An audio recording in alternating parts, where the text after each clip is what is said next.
So I do a book show in Much, where talk to You do what? A book show. Oh. Talk to different people about fave books that you've read and how it's inspired you, or what you learned from it, or something like that. Mhm. So do you have a book that that comes back to you every once in a while? Yeah, well, I've read Perfume by Patrick Susskind about 10 times in my life, and I can't stop reading it. It's like something that's just stationary in my pocket all the time. It just doesn't leave me, and every time I'm bored, like I'm on an airplane or something, I read it over and over again. Because I'm a hypochondriac, and it just affects me. It makes me want to cut my nose off. What's the book about? It's about this perfume apprentice in France at the turn of the century, and he is just disgusted basically with all humans, and he just can't get away from humans. So he goes on this trek, this walk of death, where he goes into the rural areas where there's woods all over the place in the small villages, and he only travels by night, and he just, every time he smells human, like a fire from a far off way, he'll just get really disgusted and hide, and he just tries to stay away from people. I can relate to that. Do you ever use what you read in any of your songs?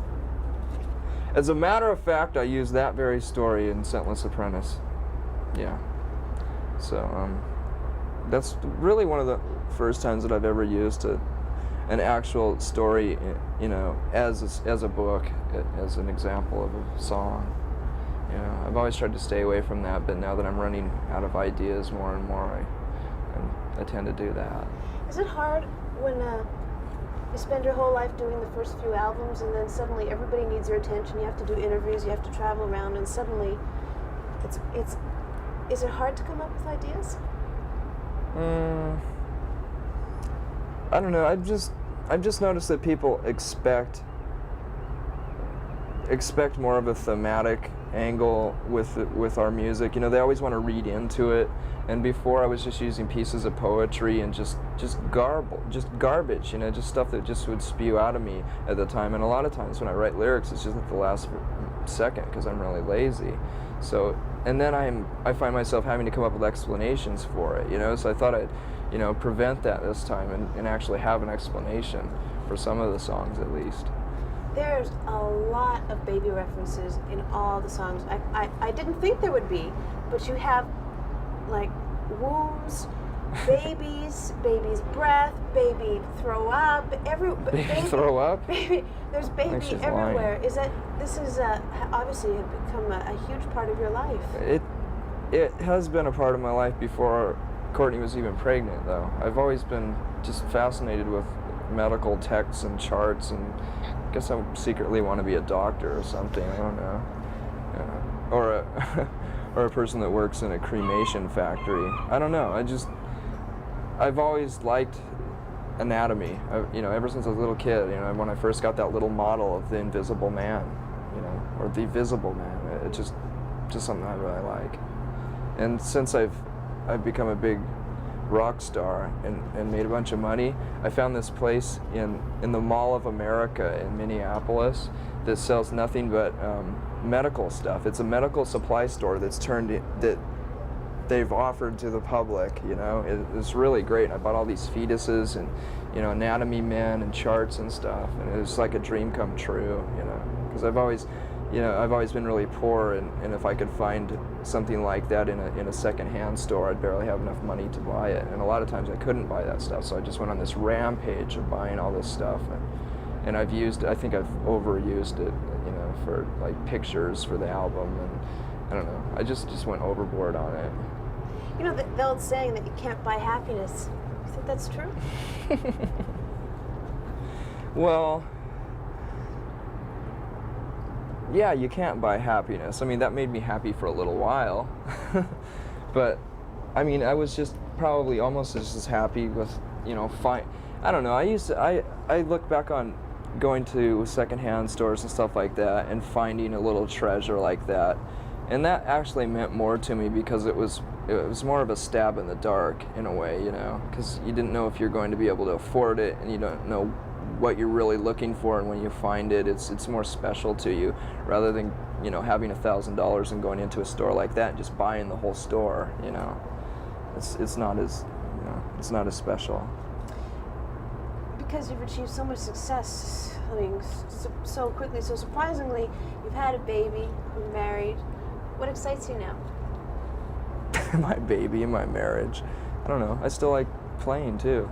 I mean, Chris and Dave and I haven't changed at all. I mean, believe it or not, we get along just as well as we ever did. You know, we're just as the same passive-aggressive people as we used to be. You know, we never fight. And when we're pissed off at each other, we just hold it under our breath and have respect for one another in that way. You know, it's easier to work that way. You know, because we have a mission, I guess. How do you personally cope with having relationships, private relationships that are always being scrutinized publicly? It must be really difficult.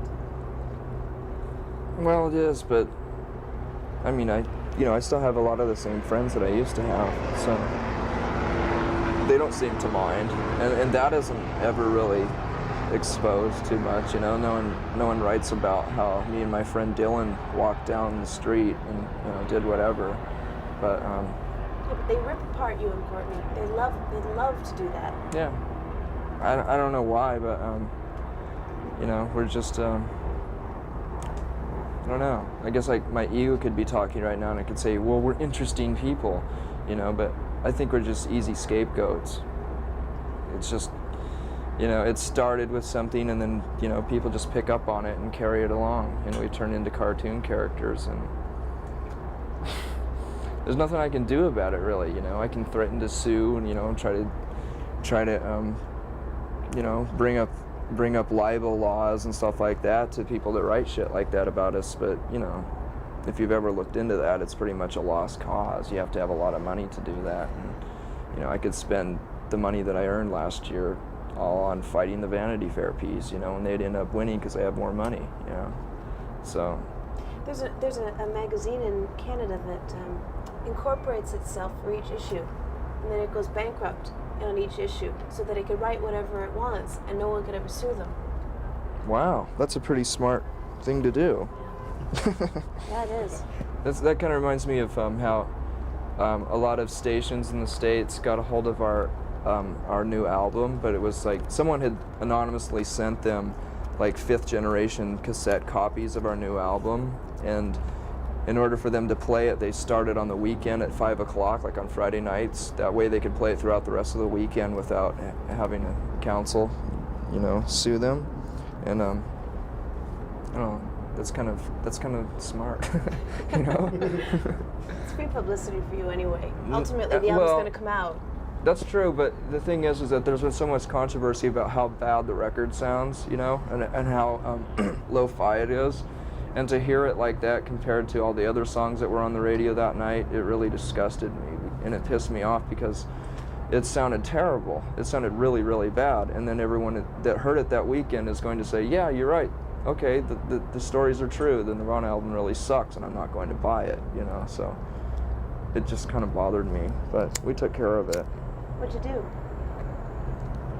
Well, I thought maybe we should hire a lawyer to stop them to do it. Then instead, I just decided to hire a hitman. Pardon me? Nothing. Erase that. No, we just called them up on Monday and told them to stop. And they went, oh, okay. Well, our lawyer did that. Yeah. Isn't it a weird world for you to suddenly have lawyers and like people who do stuff like that for you? Yeah. It's totally unnecessary too. If we weren't in this position, we wouldn't need lawyers, It's total unnecessary, and we have to spend a lot of money just to protect ourselves all the time, and it's just stupid. When did that first hit you? When did you realize that you're going to need some people on your team to protect you from the vultures? Too late. Much after the fact, after we'd already been damaged to a point where it almost didn't do any good, But I don't know, it was just a weird realization one day, Wow, I have to, and I can see how like rock and roll stars will all of a sudden, will almost compromise their music to make sure that they sell the same amount of records next year because they've spent all their money on lawyers and protecting themselves last year, But I mean, we obviously haven't done that. I mean, I don't know, maybe you might not have noticed, but the record isn't as commercial as the last one, so. we could never bring ourselves to do that, you know. I'd rather just laugh about it, and I don't know. I was talking to Amy Mann, a girl from Till Tuesday. She was at our office just a couple days ago. She was on tour with Ray Davies, or the Kinks, and Ray Davies was in the office also. He came in before her. And I had mentioned to her that he was very nice, but really eccentric when I was talking to him, kind of nutty. And she said, well, you know, there's a lot of people who have been around the record business for those many years, and most of them are kind of nutty. It just, you know, it makes people nutty. Yeah. I mean, you have to, you're facing that. That's your future. Yeah, that's my future. Hopefully we'll put out Metal Machine music next year, you know. I don't know. Either I've accepted it or I've gone beyond insane to where I can deal with it emotionally. I really don't care. I know that I'm too stubborn to allow myself to ever compromise our music or, you know, get so wrapped up in it and involved to where it's going to, you know, turn us into big rock stars. I mean, I just don't feel like that. Everyone else accuses us of it, but, you know, we're not as popular as everyone thinks, and we're not as rich as everyone thinks, you know? It's just, we've always had a good sense of humor. I don't think that's been translated very well, you know, but we'd rather laugh about it. Ha ha ha. You know what really surprised me though is you're pretty bright, and your lyrics are, and just your whole stage persona is pretty angry, angst-ridden, frustrated. I mean, you see the world for what it is. Did you ever have second thoughts about bringing a child into the world the way it is? Oh yeah, absolutely, yeah.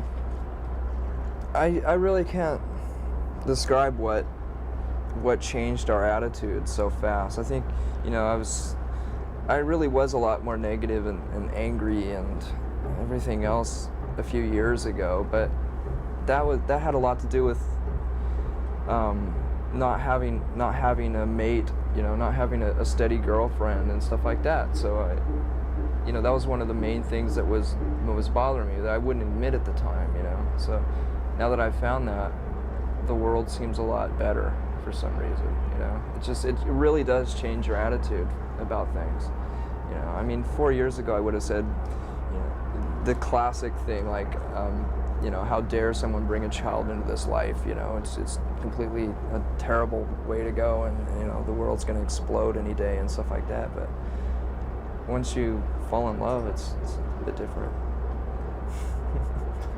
I don't want to know about it. Stop.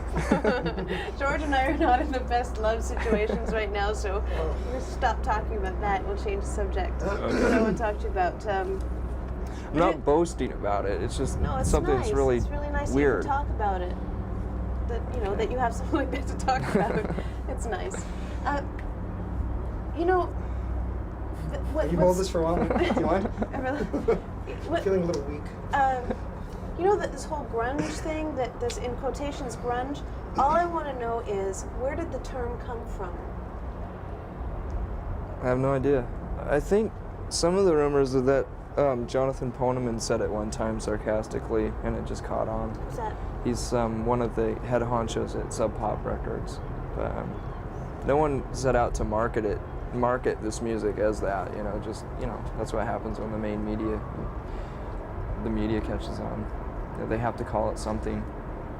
I like it as much as new wave. I would have been proud to be a new waver, you know, 15 years ago. Oh yeah, well, we were about the same age. I was into new wave, absolutely. Do you think you Me have too. some of the same? Is there anything the same between your music and new wave? I think so. Like what? Well, like, you know, new wave was just a progression from punk rock and a mutation of punk rock, you know, and it was more commercial and more palatable, you know. It had, you know, punk rock roots, and it was easier to swallow for the media and middle America and the middle of the world, and it's just, you know, that's what I kind of think about our music. Are you worried about a Nirvana backlash?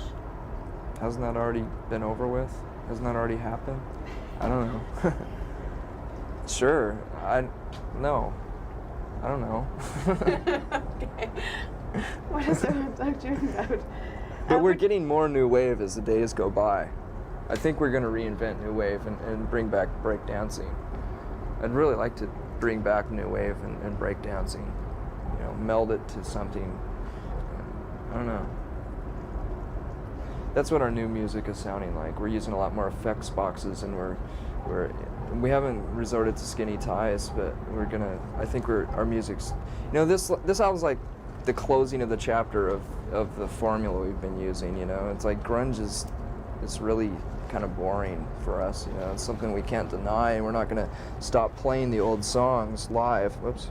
And but you know, our tastes are just changing so rapidly that we're really experimenting with a lot of stuff, and it might get too indulgent and be really embarrassing for the next album, but we can't put out another album, and this is just like the last chapter of 3-chord grunge music for us. And it was an easy thing to do and a safe thing to do because we knew it's still popular, you know, but we had to get it out of our systems. How come you are so nice and you seem so comfortable with yourself? Something must have really happened in the last couple of years. Is it just falling in love? No. What happened? I've always been a nice guy. Maybe you were afraid to show it before. How's that? Well, what? I don't know. You've never met me before, I never met so. you before, but I know that other people who have had the opportunity to interview, and they said, oh, he hates doing interviews. He's not going to want to talk about anything. Well, I said, well, you know, whatever. Who knows? And you're just like exactly the opposite of. It just depends on what mood I'm in, really.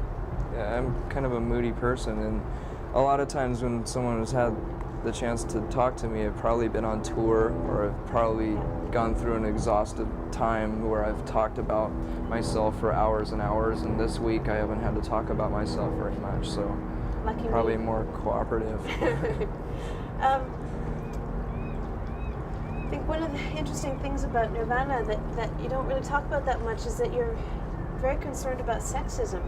I like that. That's good. So, how do you make people aware of that problem? By writing songs as blunt as "Rape Me." Having to resort to doing something like that is almost embarrassing because people didn't understand when we wrote a song like about a girl or Polly, and having to explain that and having misunderstandings about it, I decided to write "Rape Me" in a way that was just so blunt and obvious that it's like no one could deny it, you know, no one could read into it any other way, you know, although some people have actually, because some of the lyrics in it, some people have thought that maybe it has something to do with my disgust with the media and the way they've treated us and stuff like that, but it's not true. That's not what the song's about at all. It's just my way of, in a sarcastic way almost, of like just saying how obvious do we have to be, you know. And I guess we don't talk about those kind of things that, you know, that are really important to us because I don't want to be thought of as like nothing more than a PC band, you know. I mean, we're entertainers. You know, that's what music is, and so it's really hard to, you know, step over the lines, you know. It's that you have so much power because that camera's on you. Right, you can use it. Yeah, well, we try to use our power. I mean, we really have been effective in certain ways, like being associated with this organization called FAIR, and I can't remember it right now because I have a mental block of exactly what it stands for, but it's something like, shit, I can't remember. but they're an organization who looks at the injustices that are, they look at the details that surrounds certain issues and certain stories that have been reported in magazines and newspapers like USA Today, who tend to, you know, look over a lot of the facts, and they're pretty much a leftist organization that tries to protect people in certain areas, you know, and they supposedly try as hard as they can to, you know, to deliver the truth, and So, you know, we've done benefits like that for like No on 9 benefits to try to stop Portland's anti-gay laws that they were trying to pass, and we did a Bosnian benefit and stuff like that. And, you know, it doesn't seem like much, but, you know, we raised like $50,000 for the Bosnian rape victims, you know, and that's a lot more than we could have done griping about it and talking about it in interviews and like maybe putting out a fanzine. You know, there's nothing wrong with doing stuff like that, but, you know, we're using the tools that we have, you know, and we're being effective as much as we can. But we still don't want to be too political at the same time, you know, because it's just kind of embarrassing to do that. Or, you know, you get a lot of ridicule for it. Yeah, but you're doing what you believe in, and that's the most important thing. Well, it's hard not to, you know. I mean, if you're put in this position, what are you going to do? You become a Republican or something? You know? Just to protect what you've earned, big deal. We're doing. Sorry, I have to change tape. Okay, I'm gonna ask a couple more questions and then let you free. Okay. I am rolling. Okay. Is it all right to smoke on Canadian television? It's too late now. You're already out of control. Do what you want. I've only had we're doing 3. a special on the Replacements, and I was just wondering if they had at all any influence on you as a songwriter or on the music you make. I kind of wish they did, because there's so many comparisons to us, you know. I have to be honest, I really didn't like the Replacements when I was into punk rock music. I listened to them, and I liked the sound of it, and I don't know if that, I think my appreciation for R.E.M. and the Beatles and stuff like that had more to do with it, because I really wasn't aware of Soul Asylum and the Replacements and those bands. I mean, I knew about them, and I actually saw them live and stuff, and I just didn't get it. I didn't like it that much. Can we have a comment, please, on... I'll wait till you light this one, because this is such an... What is your comment on Muzak being being here at the capital of Muzak, being here in Seattle? Well, it's an obvious thing to happen, you know, something that you'd expect. Oh, I thought you were talking about the Muzak this Muzak record that they put out of Grunge Light. Oh, the Grunge Light. Oh, what do you think of that? It's that great. Girl. Sure, it's an obvious thing to happen, you know. It's the last chapter on the book of grunge. But the Muzak capital, that's where. So this is the place where most Muzak comes from. I didn't even know that. I thought there was just, you know, one station here. Seattle is the capital of Muzak. Thanks for letting me know about that. You thought it was grunge? No. Oh, we were there, but they're not doing your songs. Oh, bummer. They said it was too aggressive? It would make people too excited. Oh, well. We have some pretty songs too. God, that's really a bummer. That upsets me. But I don't know. Muzak, that's pretty neat. But they didn't like the Grunge Light album because the woman sent a copy to them. And Really? they didn't like it because it was too electronic, and they're into using real musicians. Oh yeah, I like that idea better too. I liked it when Devo did their Muzak version of their songs. That was really neat. Did you ever hear that? That was nice. And I think they used real musicians for that. Did you get to hang out with them, Devo? I know that you're a bit of a fan of theirs. No. Never met them. Did you ever get to meet anyone who would be like your hero? Anyone that you're real pleased that you got to meet? Yeah. That's kind of a positive side of being a rock and roll star. But no, actually I met Iggy Pop before we were rock and roll stars. And Iggy Pop is pretty much the only person that I've met that I really, really admire and like. And when you met him, were you pleased? Yeah, it was a big excitement. Yeah, I mean, it was great. I didn't ask him for an autograph. I tried not to bother him the way that I thought that I might be bothered. But I don't know. And then the other person is William Burroughs. I met him, and I actually got to put out a record with him. So. Yeah, tell me about the record that you're doing with William Burroughs. Well, it's already out. It's just a 10-inch. It's just one story of his called The Priest They Called Him. And it was a long-distance recording. He had recorded his version, and then I just played a bunch of guitar noises in the background, and they mixed it somewhere else, and it came out. And now we're talking about putting out a whole album. Wow. Yeah. Of him reading his work and you playing guitar underneath? Yeah, I think I'll play a bunch of instruments this time instead of just, fucking off like I did before. It was just a last minute thing where I just made a bunch of noise, but this time I'd like to kind of work on it. Maybe I'll do a Muzak version. I'm sure William Bros would love that, a little bit of Muzak. Let me just make sure I have all my questions asked, and this is one that Tori Amos, did you like the cover of Smiley? Well, it served a purpose because we used that as the opening.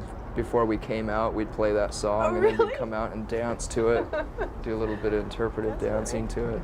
Yeah, it was nice, yeah. The last thing I want to ask you about is, I'm not sure who in your band said it, it could have been you, could have been someone else, but someone being a little perturbed by your mainstream audience and wanting to just make music for your real fans. Well, a couple of years ago when we were making these bold negative statements about things like that, we were really confused, and we were scared. We were afraid that we would lose a lot of our audience that meant a lot to us because they're people that we hopefully feel that we have a connection with, the college students and people in the underground. And I don't think we've lost them. I think they're still fans, so I'm not worried about it anymore.